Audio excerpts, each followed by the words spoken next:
నమస్తే రందేవి, welcome to story board. ఒక మధ్యతరగతి అమ్మాయి హీరోయిన్ అయింది. ఆమె చనిపోయి 2 దశాబ్దాలు దాటిపోయింది. ఆమెది హత్య ఆత్మహత్య అని తేల్చడానికి దర్యాప్తు విచారణలోనూ జాప్యం జరిగింది. దానికి కొనసాగింపుగా కోర్టులోనూ తీర్పు ఆలస్యమైంది. ఎప్పుడో 2002లో జరిగిన ఘటనకు సంబంధించిన కేసు ఏకంగా 24 ఏళ్లు విచారణ జరుపుకోవడం, ఇప్పుడు తీరిగ్గా తీర్పు రావడం చూస్తుంటే దేశంలో సామాన్యుడికి న్యాయం ఎలా దక్కుతుంది అన్న ప్రశ్న తలెత్తుతోంది. పైగా ప్రత్యూషది హై ప్రొఫైల్డ్ కేసు. ఇలాంటి కేసులోనే కేసు తేలడానికి 24 ఏళ్లు పడితే ఇక మామూలు కేసుల సంగతి ప్రత్యేకంగా చెప్పనక్కర్లేదు. అందుకే సామాన్యులు న్యాయంపై నమ్మకం కోల్పోయి ఇన్స్టెంట్ జస్టిస్ కోరుకుంటున్నారా అనే ప్రశ్నలు వస్తున్నాయి. ఏతావాత కేసు విచారణలో అసాధారణ జాప్యాన్ని ప్రత్యూష కేసు మరోసారి తెరపైకి తెచ్చిందనడంలో సందేహం లేదు. సినీ నటి ప్రత్యూష మృతి కేసులో సుప్రీంకోర్టు తుది తీర్పు వచ్చేసింది. కానీ కేసు తేల్చడానికి 24 ఏళ్ల సమయం పట్టడంపై చర్చ నడుస్తోంది.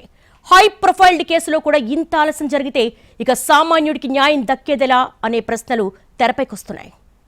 సంచలనం సృష్టించిన సినీ నటి ప్రత్యూష మృతి కేసులో సుప్రీంకోర్టు తుది తీర్పు ఇచ్చేసింది. కానీ 2 దశాబ్దాల కాలంగా విచారణ జరగడంపై చర్చ జరుగుతోంది. ఈ కేసులో హైకోర్టు విధించిన జైలు శిక్షను సవాల్ చేస్తూ నిందితుడు గుడిపల్లి సిద్ధార్థరెడ్డి దాఖలు చేసిన పిటిషన్ను అత్యున్నత న్యాయస్థానం కొట్టేసింది. నిందితుడికి గతంలో హైకోర్టు ఖరారు చేసిన శిక్షను సమర్థించిన సుప్రీం ధర్మాసనం సిద్ధార్థరెడ్డి 4 వారాల్లో లొంగిపోవాలని ఆదేశించింది. 2002 ఫిబ్రవరి 23న ప్రత్యూష తన ప్రియుడు సిద్ధార్థరెడ్డితో కలిసి పురుగుల మందు సేవించిన ఘటన దేశవ్యాప్తంగా చర్చనీయాంశమైంది. ఆసుపత్రిలో చికిత్స పొందుతూ ప్రత్యూష మరణించగా సిద్ధార్థ్ ప్రాణాలతో బయటపడ్డాడు. ప్రత్యూష ఆత్మహత్యకు సిద్ధార్థరెడ్డే కారణమంటూ ఆమె తల్లి సరోజినీదేవి చేసిన ఫిర్యాదుతో పోలీసులు అతడిపై కేసు నమోదు చేశారు. ప్రత్యూషను అత్యాచారం చేసి చంపేశారని అప్పట్లో వార్తలు రాగా పోస్టుమార్టం చేసిన వైద్యులు దాన్ని ధృవీకరించలేదు. ప్రత్యూష మరణించింది విషం వల్ల కాదని, ఎవరో బలంగా ఆమె గొంతు నులిమితే ఊపిరాడగా చనిపోయినట్లు నాడు ఓ ఫోరెన్సిక్ నివేదిక బయటకొచ్చింది. దీంతో నటిపై హత్యాయత్నం జరిగిందంటూ ప్రచారం జరిగింది. మరోవైపు ప్రత్యూష చనిపోయే ముందు ఆమె వాంగ్మూలాన్ని నమోదు చేయకపోవడం కూడా పలు అనుమానాలకు తావిచ్చింది. ఈ క్రమంలోనే నాటి రాష్ట్ర ప్రభుత్వం ఈ ఘటనపై దర్యాప్తుకు ఓ వైద్యుల బృందాన్ని నియమించింది. ఈ బృందం కేసును పరిశీలించి ప్రభుత్వానికి ఓ నివేదిక సమర్పించింది. పురుగుల మందు కారణంగానే ప్రత్యూష మరణించారని, ఊపిరాడకుండా చేయడం, మరణానికి ముందు ఆమెపై లైంగిక దాడి వంటివి జరగలేదని తేల్చింది. దీని ఆధారంగా దర్యాప్తు జరిపిన సిబిఐ నిందితుడు సిద్ధార్థరెడ్డి ఆత్మహత్యకు ప్రేరేపించాడన్న నేరం కింద అతనిపై అభియోగాలు నమోదు చేసింది. ప్రత్యూష సిద్ధార్థరెడ్డి ఇద్దరూ ఇంటర్ కాలేజీలో ప్రేమించుకున్నారు. ఆ తర్వాత ప్రత్యూష సినిమాల్లోకి వెళ్లిపోగా సిద్ధార్థ్ ఇంజనీరింగ్ జాయిన్ అయ్యాడు. 2002లో హఠాత్తుగా ఒకరోజు వీరిద్దరూ కూల్ డ్రింక్లో విషం కలిపి తాగిన పరిస్థితుల్లో ఆసుపత్రిలో చేరారు. అక్కడ ప్రత్యూష చనిపోగా సిద్ధార్థ్ బతికిపోయాడు. అయితే పోలీసుల దర్యాప్తులో ఆమెపై సిద్ధార్థ్ ఎలాంటి లైంగిక దాడి చేయలేదని, చంపలేదని తేలింది. అయితే ఆత్మహత్యకు పురుగొల్పిన కేసులో అతడిపై సిబిఐ కేసులు నమోదు చేసింది. చివరకు ఈ అభియోగాల ఆధారంగా సెషన్స్ కోర్టు సిద్ధార్థరెడ్డిని దోషిగా నిర్ధారించింది. సిద్ధార్థరెడ్డికి 5 ఏళ్ల జైలు శిక్షతో పాటు 5,000 జరిమానా కూడా విధించారు. దీనిపై అతను 2011లో హైకోర్టును ఆశ్రయించగా శిక్షను 2 ఏళ్లకు తగ్గించారు. జరిమానాను 50,000కు పెంచారు. దీన్ని సవాల్ చేస్తూ ప్రత్యూష తల్లి సరోజిని 2012లో సుప్రీంకోర్టును ఆశ్రయించారు. ఈ పిటిషన్పై విచారణ జరిపిన సుప్రీంకోర్టు హైకోర్టు విధించిన 2 ఏళ్ల జైలు శిక్షను సమర్థించింది. అతను 4 వారాల్లో పోలీసుల ముందు లొంగిపోవాలని ఆదేశాలిచ్చింది. ఈ సందర్భంగా ప్రత్యూష తల్లి సరోజినీదేవి సుప్రీం తుది తీర్పుపై స్పందించారు. సుప్రీంకోర్టు తీర్పును గౌరవిస్తున్నప్పటికీ తన కూతురికి పూర్తి న్యాయం జరిగిందని మాత్రం నమ్మలేనని ఆమె తెలిపారు. పూర్తి ఆధారాలు వెలుగులోకి వచ్చి ఉంటే నిందితుడికి ఖచ్చితంగా జీవిత ఖైదు పడేదని ఆమె అభిప్రాయపడ్డారు. మునిస్వామి నివేదికను కోర్టులు పరిగణలోకి తీసుకోలేదని, త్రిసభ్య కమిటీ నివేదికకే ప్రాధాన్యమిచ్చారని చెప్పారు. నిజాలను దాచిపెట్టే ప్రయత్నం జరిగిందని కూడా ప్రత్యూష తల్లి ఆరోపించారు. సుప్రీంకోర్టు ఆర్డర్ను నేను గౌరవిస్తున్నా. I respect. ఎందుకంటే అత్యున్నత న్యాయస్థానం మన ఇండియాకి, కాబట్టి ఐ రెస్పెక్ట్. బట్ నాకు న్యాయం జరగలేదేమో అని అనుకుంటున్నాను. ఎందుకంటే ఇక్కడ నా కూతురు అత్యాచారం చేయబడింది అనేది నేను నమ్ముతున్న నిజం. అందరూ నా కూతురు మర్డర్ చేయబడింది అనేది నేను నమ్ముతున్న నిజం. నా కూతురు ఆత్మహత్య చేసుకునేంత పిరికిది కాదు. అందుకనే నేను ఈ 2 విషయాలను నేను ఇప్పటి వరకు కాదండి, ఎప్పటికైనా ఈ 2 విషయాలను నమ్ముతాను. ఎవరు ఏది చెప్పినా నమ్మే పరిస్థితిలో నేను లేను. కాబట్టి నా బిడ్డకు నిజమైన న్యాయం మాత్రం జరగలేదు. నా జీవిత ఖైదు కావాలని చెప్పేసి నేను మొదటి నుంచి పోరాటం చేస్తున్నాను. బట్ ఏ న్యాయస్థానం కూడా జీవిత ఖైదు వేయకుండా అతనికి అట్లీస్ట్ సెషన్ కోర్టులో చేసిన 5 years కూడా కన్ఫర్మ్ చేయలేదు. అది హైకోర్టుకి వెళ్తే 2.5 years కన్ఫర్మ్ అయింది, 50% కన్ఫర్మ్ అయింది. దాన్ని మళ్ళీ నేను సుప్రీంకోర్టులో 2011లో వేసుకుంటే నాది 14 సంవత్సరాల పోరాటం అండి సుప్రీంకోర్టులో. అయినా కూడా సుప్రీంకోర్టు మీద నాకు ఆశ ఉండే, ఏంటంటే దాన్ని ఇచ్చిన పనిష్మెంట్ రైజ్ చేస్తారు అనేది ఒక ఆశ ఉండే.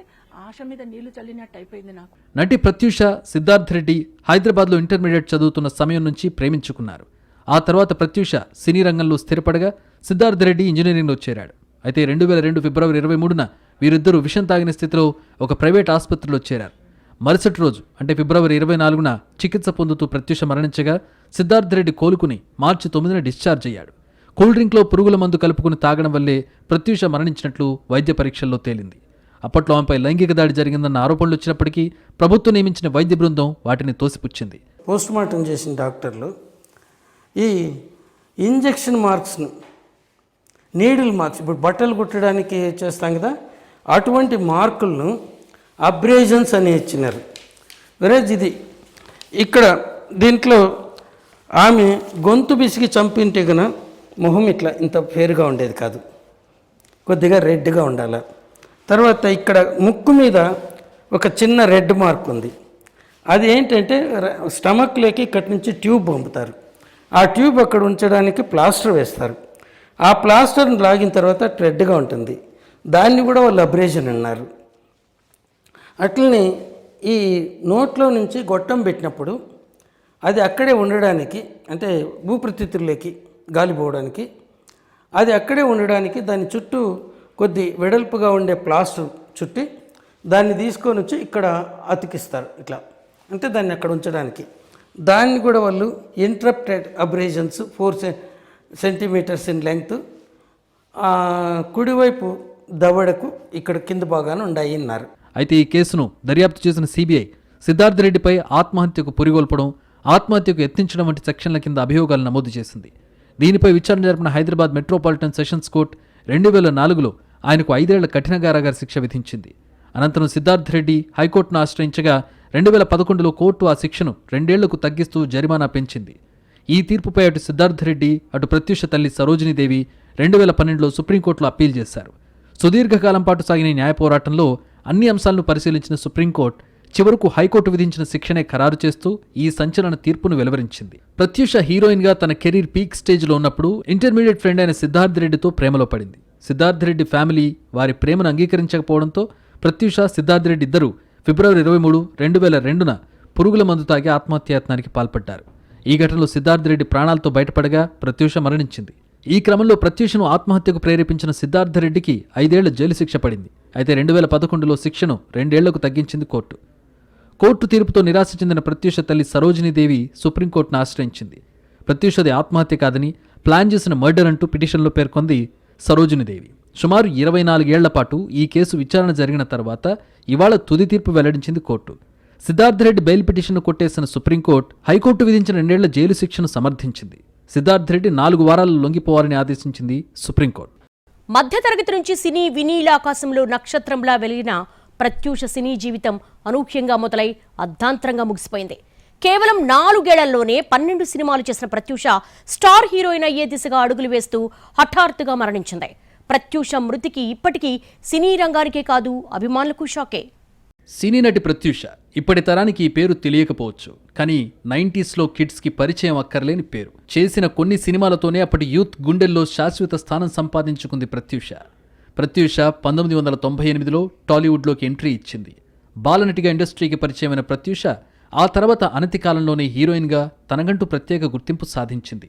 కలుసుకోవాలని, రాయుడు, సముద్రం వంటి సినిమాలతో హీరోయిన్గా తన సత్తా చాటింది ప్రత్యూష. తెలుగులోనే కాకుండా తమిళ్లో కూడా పలు సినిమాల్లో నటించింది. హీరోయిన్గా కెరీర్ పీక్లో ఉన్నప్పుడు ప్రత్యూష హఠాన్మరణం ఆమె కుటుంబంలోనే కాకుండా అభిమానులకు కూడా తీవ్ర విషాదం మిగిల్చింది. గ్లామర్ వెలుగుల సినీ ప్రపంచంలో తెర వెనుక చీకటి రహస్యాలెన్నో. స్క్రీన్ మీద నవ్వులు చిందిస్తూ అభిమానులను అలరించే నటీనటుల జీవితాల్లో ఎవరికీ తెలియని విషాదగాథలు దాగి ఉంటాయి. నటి ప్రత్యూషది కూడా అలాంటి కథే. తన అందమైన నవ్వుతో ఒకప్పుడు కుర్రకార మనసును దోచుకున్న ఈ యువనటి కెరీర్లో మంచి ఫామ్లో ఉన్నప్పుడే ప్రేమలో పడి ప్రాణాలు కోల్పోయింది. తెలంగాణ భువనగిరిలో పుట్టిన ప్రత్యూష చిన్నప్పటి నుంచే హీరోయిన్ కావాలని కలలు కంది. అప్పట్లో జరిగిన ఓ టీవీ రియాలిటీ షోలో పాల్గొని మిస్ లవ్లీ స్మైల్ టైటిల్ గెలవడం ఆమె కెరీర్ను మలుపు తిప్పింది. ఆ గుర్తింపే ఆమెకు 1998లో రాయుడు సినిమాలో అవకాశం తెచ్చిపెట్టింది. అక్కడి నుంచి ఆమె తెలుగు, తమిళ భాషలో వరుసగా సినిమాలు చేసింది. కేవలం 4 ఏళ్లలోనే 12 సినిమాలు చేసి స్టార్ హీరోయిన్ అయ్యే స్థాయికి చేరుకుంది. తెలుగులో శ్రీరాములయ్య, సముద్రం, స్నేహమంటే ఇదేరా, కలుసుకోవాలని సినిమాల్లో అలరించింది. 1998లో మోహన్ బాబు నటించిన రాయుడు సినిమాతో తెలుగు తెరకు పరిచయమైంది. ఇందులో మోహన్ బాబు కూతురుగా కనిపించింది. ఆ సమయంలో ఆమె వయసు కేవలం 18 సంవత్సరాలు మాత్రమే. మొదటి సినిమాతోని నటిగా ప్రశంసలు అందుకుంది. ఈ మూవీ విడుదల కాకముందే మరో 2 సినిమాలకు గ్రీన్ సిగ్నల్ ఇచ్చేసింది. అప్పట్లో అందం, అభినయంతో ప్రేక్షకులను మెస్మరైజ్ చేసింది. కేవలం 2 ఏళ్లలో ఆమె నటించిన 3 సినిమాలు విడుదలయ్యాయి. తెలుగుతో పాటు తమిళంలోనూ ఆమెకు వరుస సినిమాలు క్యూ కట్టాయి. అప్పట్లో చేతి నిండా సినిమాలతో ఫుల్ బిజీగా ఉంది ప్రత్యూష. కానీ అకస్మాత్తుగా ఆమె చనిపోయిందన్న మరణ వార్త ఇండస్ట్రీని కుదిపేసింది. ప్రత్యూష మరణించినప్పుడు ఆమె వయసు కేవలం 22 సంవత్సరాలు మాత్రమే.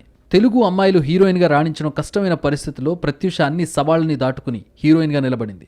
అప్పుడప్పుడే ప్రత్యూష స్టార్ హీరోయిన్గా ఎదుగుతోంది. తెలుగులోనే కాదు, తమిళంలోనూ సినిమాలు చేసి మెప్పించింది ప్రత్యూష. అక్కడ దాదాపు 6 సినిమాలు చేసింది. అవి కూడా విశేష ఆదరణ పొందాయి. మొత్తం మీద సినీ వినీలాకాశంలో ధృవతారగా వెలగాలనుకున్న ఓ మధ్యతరగతి అమ్మాయి ఆశలకు మధ్యలోనే శుభం కార్డు పడిపోయింది. ప్రత్యూష కేసును హై ప్రొఫైల్ కేసుగా తీసుకుని 2 దశాబ్దాలకు ముందు నుంచి దర్యాప్తు జరిగిన దర్యాప్తు దగ్గర నుంచి విచారణ ప్రతి దశలోనూ జాప్యం జరిగింది. ఇక సాక్ష్యాధారాలు, విచారణ జరిగిన తీరు, ఆఖరికి పోస్ట్ మార్టం, ఆ తర్వాత వైద్యుల బృందం నివేదిక, ఇలా ప్రతి అంశం హాట్ టాపిక్ అయింది. చివరకు న్యాయస్థానాల్లో కూడా బాగా ఆలస్యం జరగడంతో ప్రత్యూష కేసులో నిందితుడికి శిక్ష పడ్డానికి ఇంతకాలం పట్టింది. ఇప్పటికీ ఫ్యాన్స్ మనసులో ఆ నవ్వుల రాణి అలానే ఉంది. గ్లామర్ ఫీల్డ్లో కనిపించే వెలుగుల వెనుక ఊహించని చీకటి ఉంటుందని చెప్పడానికి ప్రత్యూష లైఫ్ ఒక ఎగ్జాంపుల్. ఆమె తల్లి కూడా కూతురి పేరు మీద చారిటీ ట్రస్ట్ రన్ చేస్తోంది. ప్రత్యూష కేసులో వచ్చిన తీర్పు కంటే కేసు తేలడానికి పట్టిన సమయమే ఎక్కువగా చర్చయాంశమవుతోంది. ఇక్కడ 2 ఏళ్ల శిక్ష కోసం నిందితుడు 24 ఏళ్లు నిరీక్షించాల్సి వచ్చింది. అసలు ప్రత్యూష బతుకుంటే ఈ పాటికి ఆమెకు 46 ఏళ్లు ఉండేవి. హై ప్రొఫైల్ కేసు విచారణలోనూ ఇంత ఆలస్యం జరగడం ఏంటన్న ప్రశ్నలు వెల్లువెత్తుతున్నాయి. దేశంలో న్యాయ వ్యవస్థకు అత్యున్నతమైన బాధ్యత ఉంది. ప్రభుత్వాలు, పోలీసులపై నమ్మకం కోల్పోయే సామాన్యులు ఆశగా చూసేది కోర్టుల వైపే. అలాంటి కోర్టులు కూడా విచారణలో జాప్యం చేస్తే ఇక న్యాయం కోసం ఎక్కడికి వెళ్లాలనే మౌలికమైన ప్రశ్న తెరపైకొస్తోంది. సామాన్యులకు కూడా కోర్టు తీర్పు ఇచ్చిందంటే ఖచ్చితంగా న్యాయంగానే ఇస్తాయనే నమ్మకం ఉంది. అలాంటి నమ్మకం క్రమంగా సడలిపోతోందా అనే సందేహాలు వస్తున్నాయి. కొన్ని కేసుల్లో కోర్టులు ఇస్తున్న తీర్పులు, పైకోర్టుల్లో అందుకు విరుద్ధంగా వెలువడుతున్న తీర్పులు సామాన్యుల్లో అపోహలు, అనుమానాలు కలిగిస్తున్నాయి. కేసులు పెట్టే విషయంలో నిబంధనలు స్పష్టంగా ఉన్నా పోలీసులు ఇష్టారాజ్యంగా వ్యవహరిస్తుండటంతో అసలైన క్రిమినల్స్ అయితే శిక్ష పడకుండా తప్పించుకుంటున్నారు, లేదంటే ఏళ్లు గడిచాక గానీ శిక్షలు ఖరారు కావడం లేదు. కోర్టుల్లో కూడా న్యాయ ప్రక్రియలో జాప్యం జరగడాన్ని ఎవరూ హర్షించడం లేదు. పోలీసులు సరైన సాక్ష్యాలు ప్రవేశపెట్టకపోవడం, చాలా కేసుల్లో సాక్షులు అడ్డం తిరగడం, మరికొన్ని కేసుల్లో ఆధారాలు లేకపోవడం, ఇలా కారణాలేవైనా కేసుల విచారణ మాత్రం నత్తనడకన సాగుతోంది. దానికి ఇప్పుడు ప్రత్యూష కేసే మంచి ఉదాహరణ. ఇలాంటి కేసుల్లో విచారణలో చోటు చేసుకుంటున్న ఆలస్యం చూసి నేరగాళ్లు మరింతగా చెలరేగిపోతున్నారు. హత్య చేసినా, అత్యాచారం చేసినా ఏమవుతుందని బరితెగించి ప్రవర్తిస్తున్నారు. ఎలాగో కేసు ఇప్పట్లో తేలదు, మహా అయితే కొన్నాళ్లు జైల్లో ఉండి బెయిల్ మీదకు బయటకు రావచ్చనే ధీమాతో కనిపిస్తున్నారు. ఒకవేళ ఓ కోర్టులో శిక్ష పడినా పై కోర్టుకు, ఆ పై కోర్టుకు అప్పీల్కు వెళ్లే అవకాశంతో కేసు విచారణ మరింత జాప్యం జరుగుతోంది. ఈ లెక్కన పెండింగ్లో ఉన్న కేసులన్నీ తేలడానికి ఎంత సమయం పడుతుందో ఎవరి ఊహకు అందడం లేదు. కింది కోర్టు అయినా, పై కోర్టు అయినా, సుప్రీంకోర్టు అయినా అందరికీ ఒకటే క్రిమినల్ ప్రొసీజర్ కోడ్ ఉంది. ఓ కేసులో సెక్షన్లు మారవు, చేసిన అభియోగాలు మారవు, సాక్షులు మారడు, కానీ తీర్పులు మాత్రం మారిపోతున్నాయి. చాలా కేసుల్లో అది జరుగుతోంది కూడా. ఇప్పుడు ప్రత్యూష కేసులోనూ అదే జరిగింది. 100 మంది నేరస్తులు తప్పించుకున్నా పర్లేదు కానీ ఒక్క నిర్దోషికి కూడా శిక్ష పడకూడదనేది మన న్యాయ వ్యవస్థ కట్టుబాటు. అందుకే ఏ జడ్జి అయినా ఓ వ్యక్తిని నేరస్తుడిగా కన్ఫర్మ్ చేసే ముందు కేసును అన్ని కోణాల్లోనూ విశ్లేషిస్తారు. దీనికోసం టైం తీసుకోవడం తప్పేమీ కాదు, కానీ న్యాయం జరుగుతుందని అనిపించడం కాదు, కనిపించాలి. మరి కోర్టులో న్యాయం జరుగుతుందని అనిపించడమే కానీ కనిపిస్తుందా అంటే సమాధానం వెతుక్కోవాల్సిందే. ఇన్ని చర్చలు అనవసరం, ఇన్ని విశ్లేషణలతో కూడా పనిలేదు. ఏ కేసులో అయినా సహేతుక సమయంలో తీర్పులు వస్తున్నాయా లేదా అని ఎవరికి వారే ఆలోచించుకోవాలి. కేసు విచారణలో జరుగుతున్న అసాధారణ జాప్యమే సామాన్యులకు ఇన్స్టంట్ జస్టిస్పై నమ్మకం పెట్టుకునేలా చేస్తోందనే సంగతి ఇప్పటికైనా గుర్తించాలి. ఇప్పుడు ప్రత్యూష కేసు తీసుకుంటే ఇక్కడ తీర్పు కంటే 2 ఏళ్ల శిక్ష కోసం నిందితుడు 24 ఏళ్లు ఎదురు చూడాల్సి వచ్చింది. అటు కూతురుపోయిన దుఃఖాన్ని పంటి బిగున భరిస్తూ ప్రత్యూష తల్లి గుండె దిటవు చేసుకుని సుదీర్ఘ న్యాయ పోరాటం చేయాల్సి వచ్చింది. ఇంత టైం తీసుకుని చివరకు ఏం మిగిలిందని 2 పక్షాలు తమను తామే ప్రశ్నించుకునేలా విచారణలో ఆలస్యం జరుగుతోంది. ఇప్పటికైనా కేసుల విచారణకు పట్టే సమయాన్ని తగ్గించాల్సిన అవసరం చాలా ఉంది.